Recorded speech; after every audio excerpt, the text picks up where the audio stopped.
السلام علیکم جی، میرا نام عبد الباسط سید ہے اور ہماری آج کی لیکچر ہے کہ کلاسیکل سکول آف تھاٹ کیا ہے، اکنامکس کے بارے میں، معاشیات کے بارے میں کلاسیکی مکتبہ فکر کیا کہتا ہے۔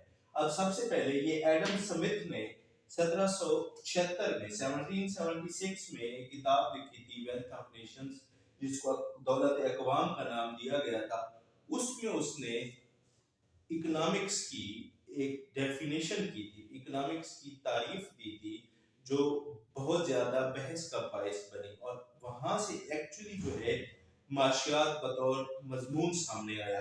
اب اس کی ڈیفینیشن یہ ہے: economics is a subject that discusses production of wealth, consumption of wealth, distribution of wealth and exchange of wealth. معاشیات ایک ایسا علم ہے جو پیدائش دولت، صرف دولت، تقسیم دولت اور تبادلہ دولت پر بحث کرتا ہے۔ اب یہاں پر اس نے چار چیزیں ڈسکس کی ہیں۔ سب سے پہلے اس نے ڈسکس کی ہے پیدائش دولت، پھر اس نے ڈسکس کی ہے صرف دولت، یعنی کہ دولت کو خرچ کیسے کیا جاتا ہے، پھر تقسیم دولت، دولت کی تقسیم کیسے ہوتی ہے، اور پھر اس نے ڈسکس کیا تبادلہ دولت، دولت کی ایکسچینج کیسے ہوتی ہے۔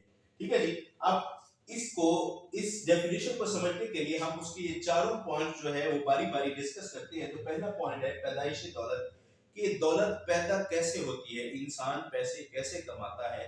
تو اس کے لیے چار عنصر جو ہے وہ بہت امپورٹنٹ ہیں: زمین، محنت، سرمایہ، تنظیم، land, labour, capital and organization.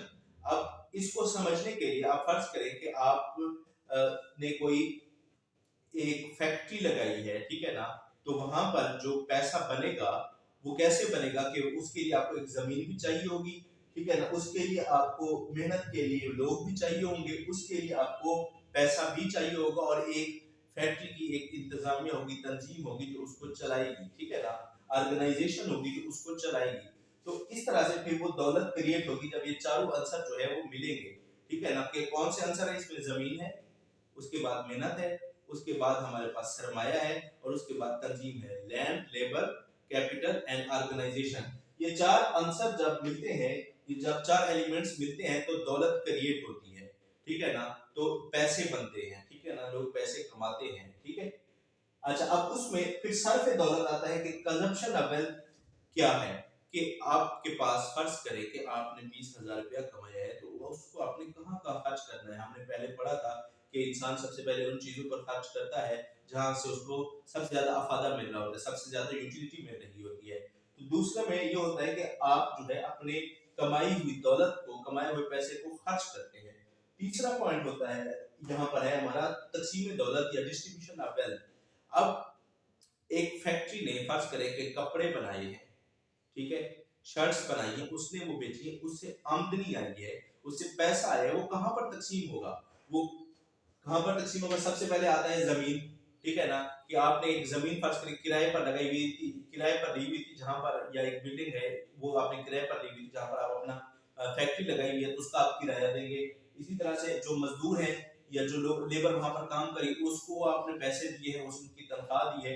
اسی طرح سے جو ہے وہ ہمارے پاس جو ہے وہ کیپٹل آ جاتا ہے، اس پر جو ہے وہ سود ہوتا ہے۔ اسی طرح سے تنظیم ہوتی ہے، آرگنائزیشن ہوتی ہے، اس پہ کیا ہوتا ہے؟ پروفٹ ہوتا ہے، وہ پروفٹ دیتی ہے۔ تو یہ جو دولت پیدا ہوئی تھی، یہ دولت جو پیدا ہوئی تھی، تقسیم کہاں پہ؟ انہی چاروں عناصر میں دوبارہ تقسیم ہو گئی ہے، ٹھیک ہے نا۔ اس کے بعد ہم جو ہے نیکسٹ پڑھتے ہیں تبادلہ دولت، کہ ایکسچینج آف ویلتھ کس طرح سے ہوتی ہے۔ اب فرض کریں کہ میں یہاں پر پاکستان میں ہم نے کوئی چیز باہر بھیجنی ہے، ٹھیک ہے نا، کوئی چیز باہر کے ملک میں بیچ رہی ہے، وہی شرٹ کی ایگزامپل لے لیتے ہیں، وہی چیز ہم نے باہر کے ملک میں بیچ دی ہے، ٹھیک ہے نا، تو انہوں نے وہ شرٹ خریدی، اس کے بدلے انہوں نے ہمیں پیسے دیے ہیں، تو یہ کیا ہوا؟ ان کی دولت ہمارے پاس آ گئی ہے، ان کا پیسہ ہمارے پاس ہے۔ اسی طرح سے میں ایگزامپل لیتا ہوں کہ میری ایک جو ہے وہ لیٹ سپوز کہ گارمنٹس کی شاپ ہے، ایک شخص آتا ہے، مجھے وہ پیسے دیتے ہیں اور ایک شرٹ خریدتا ہے، تو کیا ہوا؟ Exchange of wealth. تو ہم نے کیا پڑھا کہ اکنامکس ایسا علم ہے جو پیدائشی دولت، صرف دولت، تقسیم دولت اور تبادلہ دولت کے اوپر بحث کرتا ہے، ان چاروں چیزوں کو ڈسکس کرتا ہے۔ اچھا، اب کچھ جو ہے وہ اکانومسٹ تھے، جو اسی دور کے اکانومسٹ تھے، جنہوں نے اس تعریف کو اپریشیٹ کیا ہے اور اس کے حق میں دلائل دیے ہیں، تو وہ لوگ بھی جو ہے وہ کلاسیکل سکول آف تھاٹ میں گنے جاتے ہیں، جن میں جے ایس مل ہے، این ڈبلیو سینئر ہے، مالتھس ہے، ریکارڈو ہے اور ایف اے واکر ہے۔ تو آپ کو شارٹ کوشچن آ سکتا ہے کہ وہ کون کلاسیکل سکول آف تھاٹ کے جو ماہر معاشیات تھے ان کے نام لکھیں، تو آپ اس میں سب سے پہلے ایڈم سمتھ لکھیں گے، اس کے بعد ان دونوں کا بھی نام لکھیں گے، تو یہ آپ کا جو ہے وہ جواب ہو جائے گا۔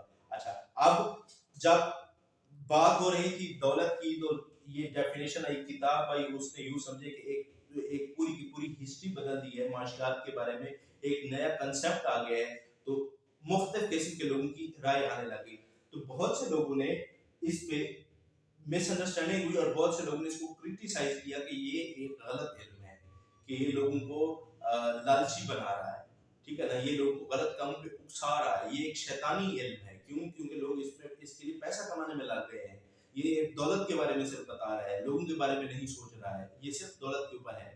تو بہت سے لوگ وہ اس بات پر بھی ماننے لگے، لیکن ایکچولی یہ اب اس کی جو ہے وہ مس انڈرسٹینڈنگ تھی۔ اب اس کی کریکشن یہ ہے کہ ضروری نہیں ہے کہ دولت کے علم کا مطلب یہ ہے کہ آپ بہت ساری دولت اکٹھی کرنے لگیں، جو آپ اپنی گزر بسر کے لیے جو پیسے کماتے ہیں وہ بھی آپ کی ایک دولت ہے، اس کو بھی آپ کہیں نہ کہیں خرچ کرتے ہیں، اور دولت اچھے کاموں میں بھی خرچ ہوتی ہے، ضروری نہیں کہ دولت برے کاموں میں خرچ ہو، تو آپ جو کما رہے ہیں وہ بھی دولت میں آتا ہے، اور آپ کے پاس اگر بہت زیادہ ہے تو دولت اچھے کاموں میں بھی خرچ ہو جاتی ہے۔ بل گیٹس کی ایگزامپل ہم لیتے ہیں کہ دنیا کا سب سے زیادہ جو ہے وہ فلینتھراپی کا کام کرتا ہے، فلاح و بہبود کا کام کرتا ہے، ٹھیک ہے۔ اسی طرح سے ہم جو عبدالستار ستاریدی کا اگر نام لیں تو انہوں نے سب سے زیادہ فلینتھراپی کا کام کیا ہے، فلاح و بہبود کا کام کیا ہے، تو دولت ان کے پاس تھی، انہوں نے اس کا استعمال کہاں پہ کیا؟ اچھے کام میں۔ تو اچھے کام اور برے کام تو ہر جگہ پر پائے جاتے ہیں۔ تو یہ ہمارا آج کا ٹاپک تھا جی، کلاسیکل سکول آف تھاٹ کیا ہے، کلاسیکی مکتبہ فکر کیا ہے، جس میں ہم نے پڑھا کہ یہ ایڈم سمتھ نے 1776 میں ویلتھ آف نیشنز جو ہے وہ کتاب لکھی تھی، دولت اقوام، جس میں انہوں نے لکھا تھا کہ جو معاشیات کا علم ہے وہ چار چیزوں کو بحث کرتا ہے، اس میں چار چیزوں میں پیدائشی دولت ہے، صرف دولت ہے، تقسیم دولت ہے اور تبادلہ دولت ہے۔ تو پھر ہم نے پڑھا کہ پیدائشی دولت میں چار عنصر آتے ہیں، زمین، محنت، سرمایہ، تنظیم، ٹھیک ہے جی۔ صرف دولت میں کنزمپشن آف ویلتھ میں ہم نے پڑھا کہ کس طرح سے آپ اپنے روزمرہ کے استعمال کے لیے اپنی دولت کو خرچ کرتے ہیں۔ اسی طرح سے ہم نے پڑھا تیسرا جو ہے وہ تقسیم دولت کے لیے، دولت جو کریٹ ہوتی ہے یہ انہی چار عناصر میں تقسیم ہو جاتی ہے۔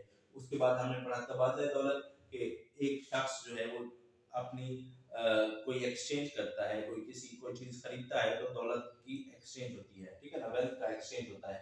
تو اس سکول آف تھاٹ کے ماننے والے کچھ اور بھی اکانومسٹ تھے، جن میں جے ایس مل ہے، این ڈبلیو سینئر ہے، مالتھس ہے، ریکارڈو ہے اور ایف اے واکر ہے۔ تو یہ آپ کا شارٹ کوشچن، یہ آپ کا ایک شارٹ کوشچن بن سکتا ہے، اس کو آپ ذہن میں رکھیں، ٹھیک ہے جی۔ اچھا، اس کے بارے میں پھر جو ہے وہ مس انڈرسٹینڈنگ کریٹ ہوئی، لوگوں نے اس کو شیطانی علم کہا یا خنزیرانہ علم کہا، کیوں؟ کیونکہ وہ کہتے تھے کہ صرف اور صرف جو ہے وہ دولت کے بارے میں بات کرتی ہے، اس کا کوئی اور مقصد ہی نہیں ہے اس علم کا، تو یہ علم ہونا ہی نہیں چاہیے۔ تو اس کی کریکشن کیا ہے، اس میں مس انڈرسٹینڈنگ کی کہ انسان جو بھی کماتا ہے وہ بھی دولت ہے، اور دولت جو ہے وہ اچھے کاموں میں بھی استعمال ہو سکتی ہے، ضروری نہیں ہے کہ دولت کا جو ہے وہ استعمال غلط ہو سکتا ہے، اور دولت کے بارے میں پڑھنا غلط ہے۔ تو لوگوں کو پتہ ہونا چاہیے کہ بنیادی طور پر انسان کو کس طرح سے کون کون سے عوامل سے دولت پیدا ہوتی ہے اور کہاں کہاں پر استعمال کی جاتی ہے، ٹھیک ہے جی۔ یہ ہمارا آج کا ٹاپک ہے، ملتے ہیں نیکسٹ ٹاپک۔